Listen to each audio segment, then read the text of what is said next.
Boa tarde.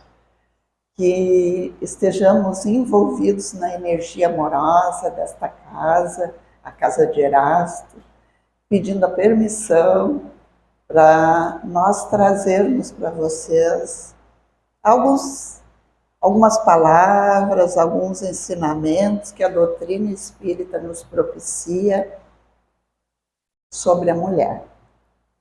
Nós, como sempre, ao iniciar, falamos da onde nós tiramos o tema, né?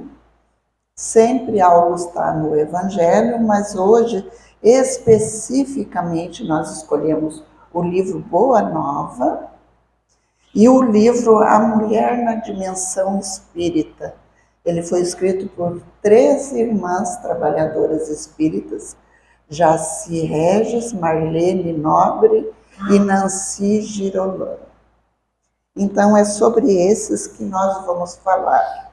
Mas eu gostaria de, ao iniciar, que cada um de vocês agora fechasse os olhos e, nesse fechar os olhos, lembrem que nós temos um motivo para estar aqui. Agradecer a alguém que propiciou as condições desta existência.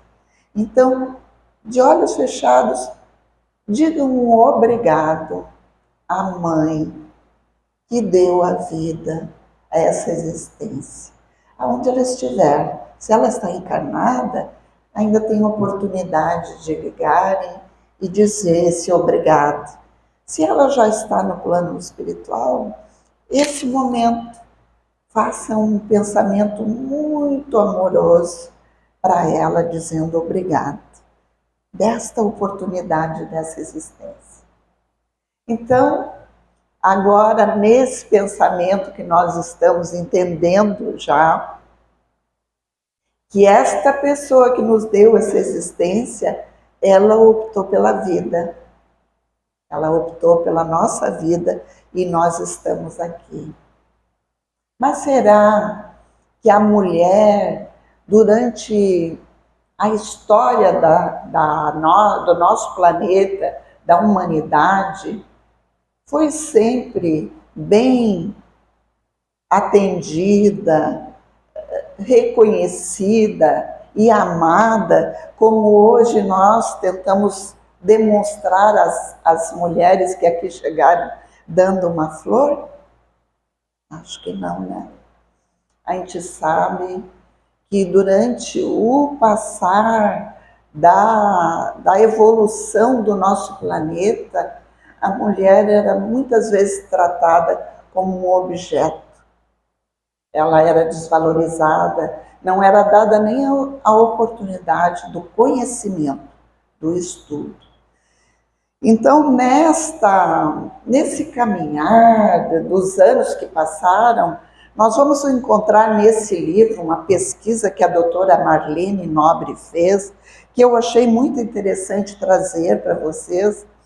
Por exemplo, na Grécia, tinha os atenienses e os espartanos, que brigavam entre si.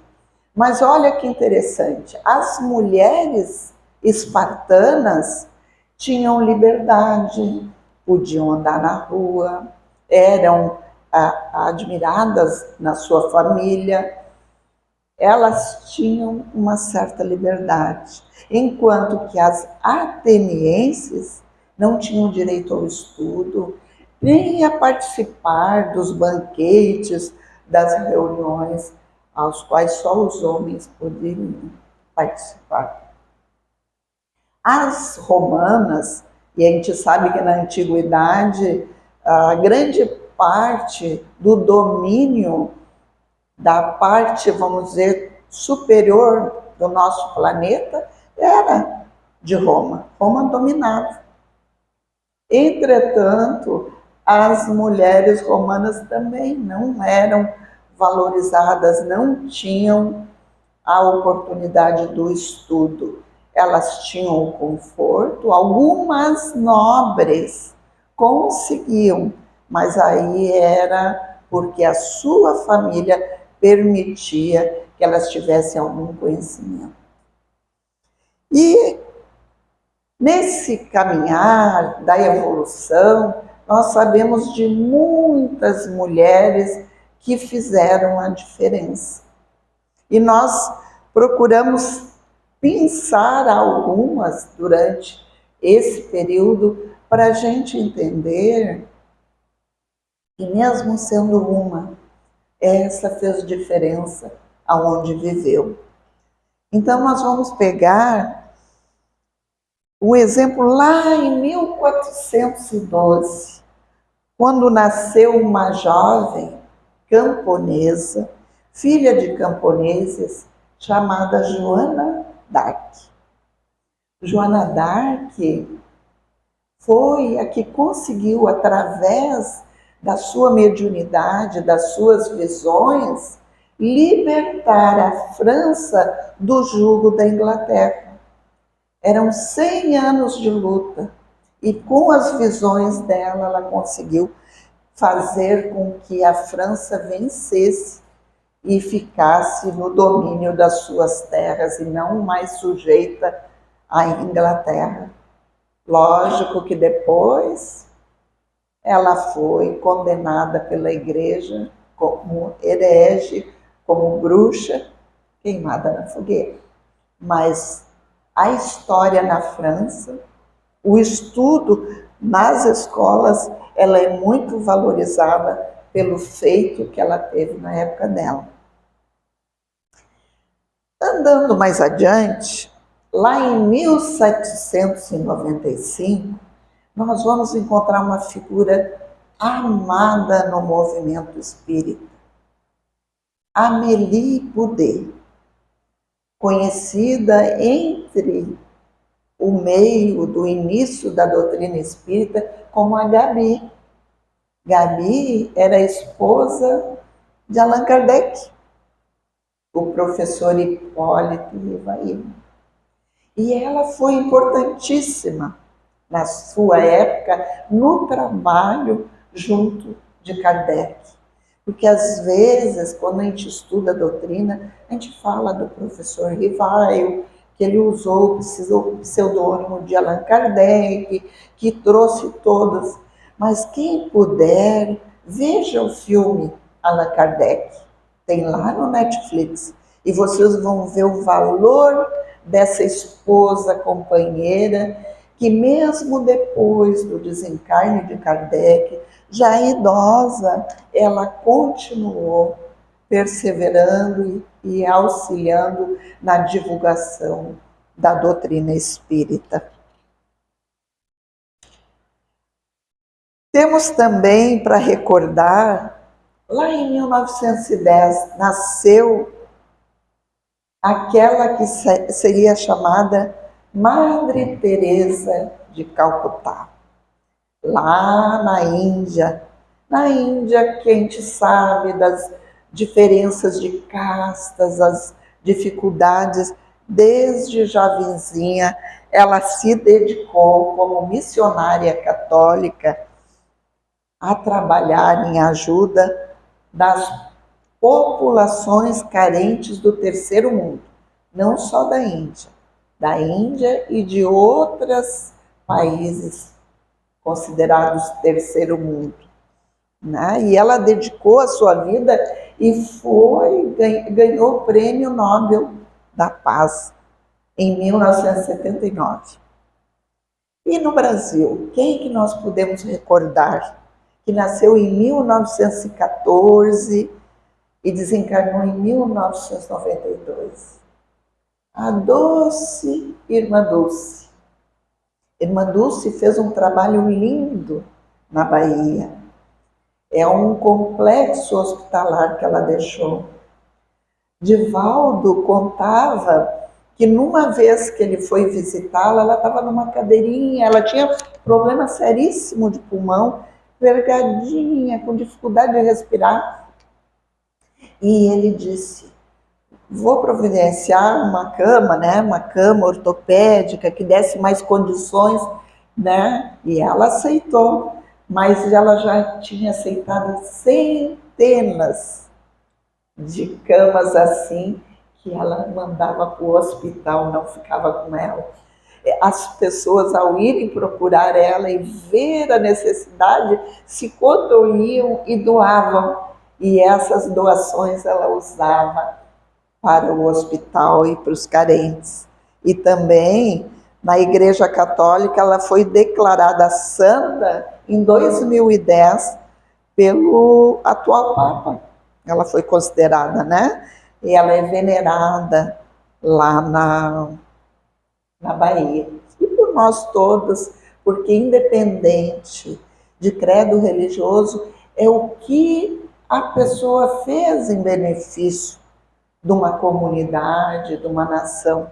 Então nós escolhemos algumas destas e para encerrar esse entendimento do que é esse Dia Internacional da Mulher, que muitas pessoas não sabem, foi um movimento que começou no dia 26 de fevereiro de 1909, com uma passeata que envolveu milhares de pessoas em Nova York. Mas aqui no Brasil, a data que é marcada foi a data em que um grupo de mulheres, numa tecelagem, numa fábrica, elas estavam reivindigando melhores condições de trabalho. Elas tinham que trabalhar 16 horas diárias, inclusive sábado e domingo. Então elas estavam nesse prédio reivindicando. E o que esses patrões fizeram? Prenderam elas. Diz que também tinham 20 homens de origem judeus, que também ficaram presos nesse local e eles incendiaram.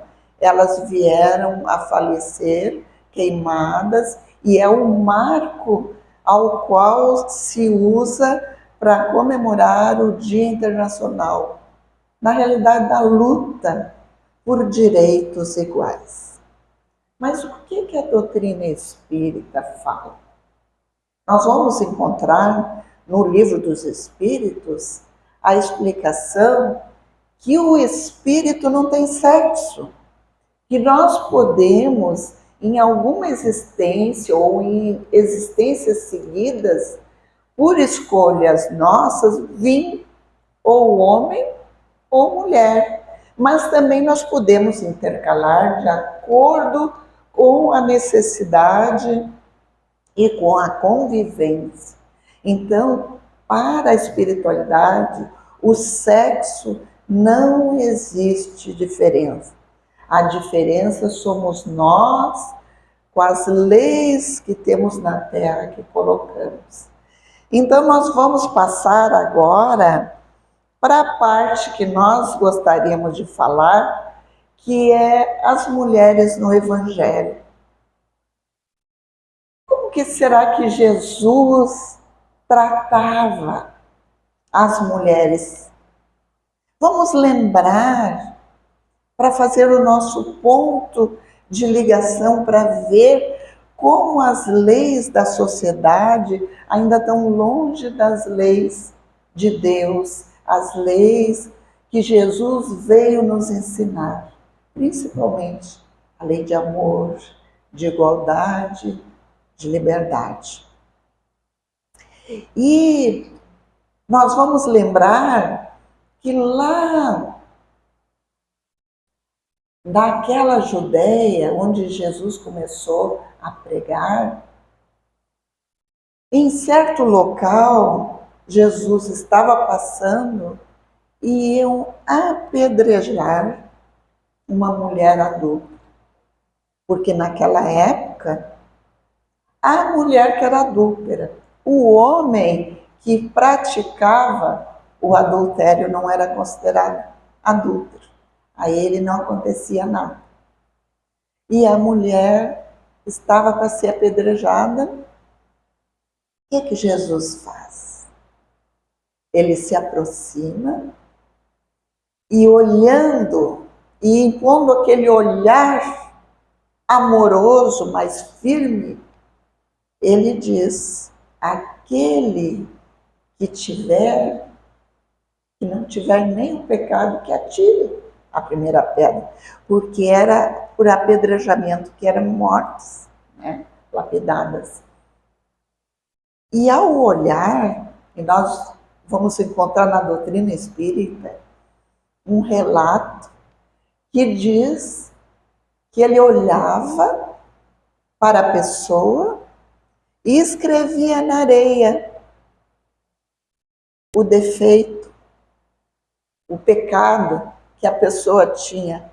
E aquele largava a pedra e ia embora, de um a um. E relata-se no Evangelho que dos mais velhos até o mais novo, todos foram, até chegar ao ponto que estava só ela. E ele pergunta para ela: mulher, cadê aqueles que te culparam? Foram embora, Senhor. Aí Jesus diz: pois eu também não te condeno. Vai e não peques mais. Ele mostrou que mesmo a gente errando na vida, nós vamos sempre ter a oportunidade de nos reconciliar com o caminho correto da vida. Então nós vamos encontrar, e aí é bom a gente lembrar que nos evangelhos, pouquíssimos relatos de mulheres participando, mas com Jesus era diferente, né? Primeiro, Maria, que é considerada a Mãe Santíssima, a mãe de todos. Maria é a primeira que é relatado, e nós sabemos de tantas histórias lindas que envolve, desde a concepção de Jesus e toda a trajetória de Maria. As irmãs de Lázaro, Marta e Miriam, uma tão preocupada em fazer a comida, alimentar Jesus e todos aqueles, enquanto que Miriam, deslumbrada a escutar os ensinamentos de Jesus. Então ele diz: Marta, Marta, tu tão preocupada com isso, enquanto a tua irmã está preocupada com as coisas do céu. Tudo só amor. Jesus nunca criticou, ele com amor ele ensinava. E essa é algumas das que acompanharam. Joana de Cusa. Joana de Cusa, nesse mesmo livro ao qual nós estamos relatando, Boa Nova, ela procura Jesus porque ela não aguentava o marido dela, um romano, apegado às coisas materiais, grosseiro, e ela tinha se convertido. E ela queria seguir Jesus, ela queria abandonar tudo e seguir Jesus. E Jesus ensinou ela: seja fiel, ser fiel.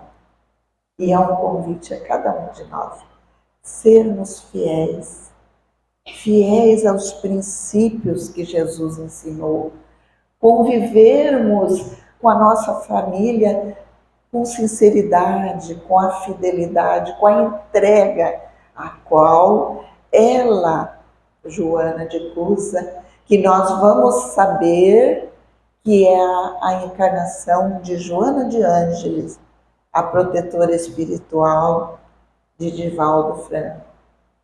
E ela foi. E o seu final foi na fogueira, como alguns, né? Que seguiram os ensinamentos do Cristo. Mas nós queremos escolher uma para falar mais detalhadamente.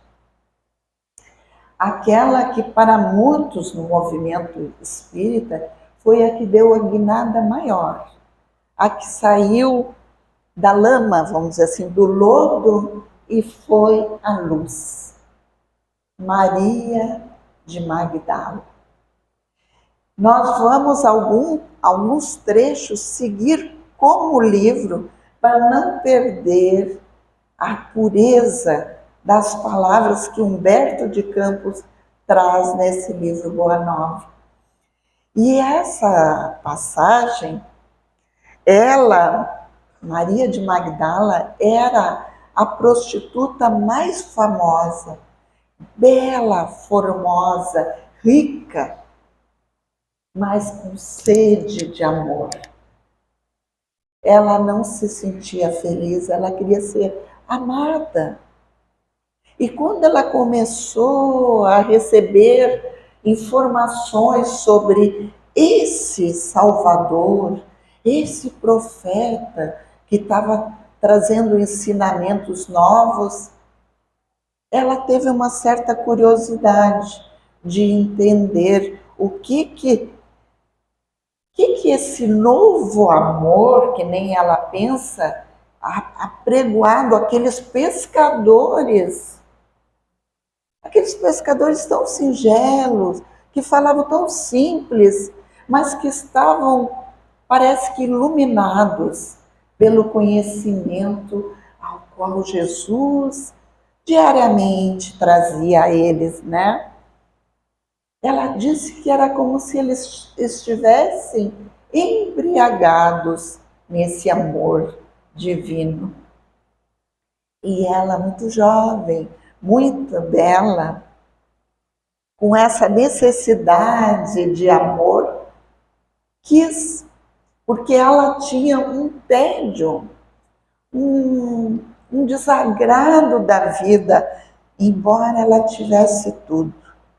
E ela foi conhecer, chorou muito ouvindo os ensinamentos. E teve um dia e que era o dia em que ela se sentiu mais envolvida naquelas palavras de Jesus. E neste dia, ela vai ficar muito conhecido no Evangelho, quando ela, com as suas lágrimas e com seus ungüentos caríssimos, perfumosos, ela vai ungir os pés de Jesus. Lava os pés de Jesus com as suas lágrimas, porque as suas fibras mais íntimas haviam sido tocadas pelos ensinamentos de Jesus. Mas ela se considerava uma mulher perdida. Era assim que todo mundo a via. Mas Jesus a tratava de um modo especial. Ela não via no olhar nem nas palavras de Jesus para com ela algum desprezo, alguma palavra mais ríspida. Era só amor. E ela, para si, pensava que, se fosse possível, ela queria trabalhar naquelas ideias de Jesus. Aquelas ideias eram puras, eram redentoras. Ela queria amar como Jesus amava. E ela disse que, pensando consigo, que ela saberia renunciar. Ela renunciaria tudo para seguir Jesus. E aí ela, assim, olhando as explicações que Jesus estava dando, ela pensou de que valiam as joias, as flores raras que ela ganhava, as vestes, se ela continuava com a sede de amor que ela tinha. E aí, envolvida nesse pensamento, ela se aproxima de Jesus nesse dia em que ele está nesse banquete e pede a Jesus. E Jesus, com essa bondade de sempre, a ouve. E ela sentou-se próxima dele, e a emoção era tanta que ela sentia como se fosse o seu coração explodir em seu peito. E doravante eu vou começar a ler o diálogo que ela teve com Jesus, conforme Humberto de Campos relata. E vencendo as suas mais fortes impressões, ela assim falou com voz súplice, feitas as suas primeiras saudações a Jesus: Senhor, ouvi a vossa palavra consoladora e venho ao vosso encontro. Tendes a clarividência do céu e podeis adivinhar como eu tenho vivido. Sou uma filha do pecado. Todos me condenam. Entretanto, mestre, observai como eu tenho sede do verdadeiro amor. Minha existência, com todos os prazeres, tem sido estéril e amargurada. As primeiras lágrimas borbulhavam dos seus olhos, enquanto Jesus a contemplava com uma bondade infinita. E ela prosseguiu: ouvi o vosso amoroso convite ao Evangelho. Desejava ser dessas vossas ovelhas. Mas será que Deus me aceitaria? Jesus fitou-a enternecido, sondando-a nas profundezas do seu pensamento. Porque Jesus, Ele nos conhece do ontem, do hoje e do que nós vamos ser no amanhã. E Ele sabia quem ia ser a Maria de Magdala, a Madalena que nós conhecemos. E olha o que Ele fala para ela. Maria, levanta os olhos para o céu e regozija-te no caminho, porque escutaste a boa nova do reino de Deus. Te abençoa as alegrias. Acaso poderias pensar que alguém no mundo estivesse condenado ao pecado eterno? Onde então o amor do nosso Pai? Nunca viste a primavera dar flores sobre uma casa em ruína? As ruínas são as criaturas humanas, porém as flores são as esperanças em Deus. A pecadora de Magdala escutava o mestre bebendo-lhe as palavras. E Maria falou levemente para ele: no entanto, Senhor, tenho amado e tenho sede de amor. Jesus disse: sim, tua sede é real. O mundo viciou todas as fontes de redenção e é imprescindível compreenda que em suas sendas a virtude tem de marchar por uma porta estreita. Ah, a porta estreita. Jesus continua. Ah, os que amam, os que lhes pertencem ao círculo pessoal, os que são sinceros com os seus amigos, os que defendem seus familiares, os que adoram os deuses do favor. O que verdadeiramente ama, porém, conhece a renúncia suprema a todos os bens do mundo e vive feliz na sua senda de trabalhos para o difícil acesso da redenção. O amor sincero não exige satisfações passageiras que se extinguem no mundo com a primeira ilusão.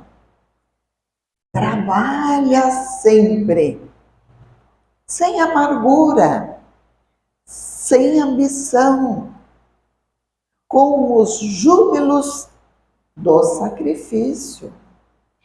Só o amor que renuncia sabe caminhar para a vida suprema. Maria o escutava. Estava embevecida com os ensinamentos de Jesus e o interrogou atenciosamente. Só o amor pelo sacrifício poderá saciar a sede do coração? Ela estava em dúvida. Será que só esse tipo de amor, um sacrifício? Jesus teve um gesto afirmativo e continuou. Somente o sacrifício contém o divino mistério da vida. Viver bem é saber imolar-se. Acreditas que o mundo pudesse manter o equilíbrio próprio tão só com os caprichos antagônicos e que, por vezes, criminosos dos que elevam a galeria dos triunfadores? Toda luz humana vem do coração, experiente e brando dos que foram sacrificados.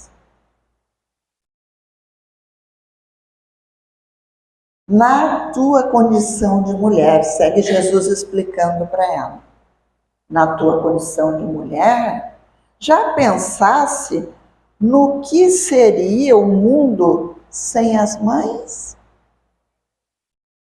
Exterminadas no silêncio ou no sacrifício? Não são elas as cultivadoras do jardim da vida? Onde os homens travam a batalha? Na sua tarefa silenciosa, os corações maternais não desesperam e reedificam o jardim da vida, imitando a providência divina que espalha sobre um cemitério os lírios perfumados do seu amor. Maria de Magdala, ouvindo aquelas advertências, começou a chorar. Sentiu no seu íntimo o deserto de mulher que era ela, sem filhos. Desgraçada de mim, Senhor, que não poderei ser mãe. E Jesus diz para ela, a lição mais linda que está nesta parte do livro. E qual das mães será maior aos olhos de Deus? A que se devotou somente aos seus filhos da sua carne? Ou a que se consagrou pelo Espírito aos filhos das outras mães? Maria pareceu que despertou. Entendeu a profundidade das palavras que Jesus estava dizendo. Sentiu-se amparada, como se uma nova energia fluía. E essa palavra de Jesus honrava o seu espírito. Ela não se achava aquela do qual todos desprezavam. Jesus a elevava. E ela começou a sentir com os olhos nevados de lágrima, uma imensa alegria. Lágrimas correndo, mas alegria em seu coração. E ela diz comovidamente a Jesus assim: Senhor, doravante renunciarei a todos os prazeres transitórios do mundo para adquirir o amor divino que me ensinastes. Acolherei como filhas as minhas irmãs no sofrimento. Procurarei os infortunados para aliviar-lhes as feridas do coração. Estarei com os aleijados e com os leprosos. Nesse instante que ela falava com Jesus, entrou Simão Pedro.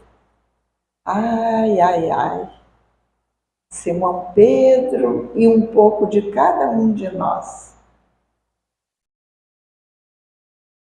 Passou por aquele aposento e olhou para ela com um ar de quem não gostou. E ela sentiu um olhar glacial, gelou. E pergunta para Jesus assim: Senhor, quando partirdes deste mundo, como ficaremos? Aí Jesus responde para ela: certamente que partirei, mas estaremos eternamente reunidos em espírito. Quanto ao futuro, com o infinito de suas perspectivas, é necessário que cada um tome a sua cruz em busca da porta estreita da redenção. Vai, Maria, sacrifica-te e ama sempre. Longo é o caminho, difícil a jornada, estreita a porta, mas a fé remove os obstáculos. Nada temas, é preciso crer somente. E daqui em diante, nós vamos relatar os fatos que aconteceram quando Jesus parte. A quem Jesus apareceu primeiro? A ela. É a ela que ele apareceu. Aquela que fez a grande transformação. Passado algum tempo, em Jerusalém, ela procurou pelos seguidores, né, pelos companheiros de Jesus, os apóstolos, mas eles não lhe deram oportunidade de trabalhar junto. Mas ela lembrou do que Jesus lhe falou. E indo nesse caminho na Galileia, ela encontrou um grupo de leprosos. E nesse grupo de leprosos, ela contou que havia estado com Jesus, de todas as promessas do mundo novo, dos ensinamentos do Evangelho de Jesus. E eles se encantaram, aqueles que estavam faltando partes já do corpo, doentes, e ela foi com eles caminhando para Jerusalém. Chegando lá, eles foram expulsos para o Vale dos Leprosos. E ela seguiu com eles, porque ela sentiu que ali ela poderia fazer o trabalho ao qual Jesus a pediu. E abraçando, acolhendo, limpando as feridas, um dia ela notou que ela também apresentava já feridas rosáceas e ela adquiriu a lepra. E já quase no final da sua existência, ela sentiu muita vontade de ver Maria, a mãe de Jesus, e João, ao qual Jesus na cruz pediu que eis a tua mãe, que era para ele cuidar de Maria. E João havia levado Maria para Éfeso. E ela teve esse desejo de voltar a Éfeso, caminhando com grandes dificuldades, tendo o auxílio pelo caminho daqueles que davam um pedaço de pão, alguma coisa. Quando ela estava próxima de Éfeso, seu corpo não resistiu mais e tombou. Mas ao tombar, eis que Jesus a recebe e diz: vem, tu passasse na porta estreita. Queridos irmãos, a doutrina espírita é a chave que abre essa porta. Ela nos ensina que mesmo nas dificuldades da nossa existência, da nossa vida em família, esse é o caminho. O caminho das facilidades não nos levará à nossa evolução espiritual. Me perdoe a emoção, mas ela é uma homenagem de hoje às mulheres que estão aqui. Obrigada.